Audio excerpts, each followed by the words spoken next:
ito po yung Audi na sinerbisan po natin nakaraan mga boss at binalikan natin dahil nga po papalitan po natin ng radiator fan module. Ito yung module niya dahil di na po gumagana, kaya yung fan motor niya hindi na rin gumagana.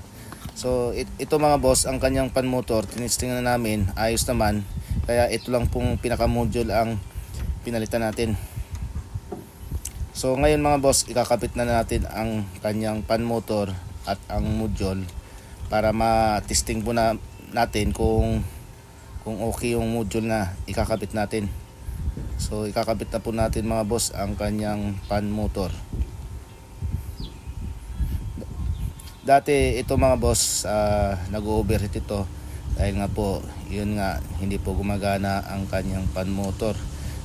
Dahil tinisting namin yung mga koneksyon, ayos naman, kaya yun nakita namin ang isang dahilan kung bakit di po gumagana ang kanyang fan motor, dahil po sa module, pinaka module po niya, yung pinaka control ng motor.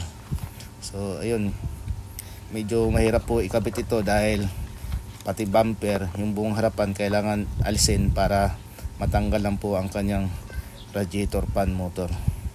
So yun, titestingin na po natin mga boss, at ito nga, umandar na at inuna natin ng aircon at ito nga, okay na siya, gumagana na po ang kanyang pinaka radiator fan motor. So yun, gumagana na po siya.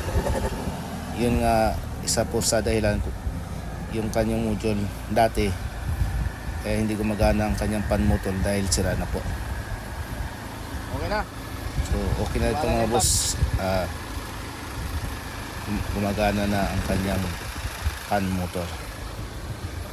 So ngayon, ibabalik na po natin lahat ang tinanggal po natin.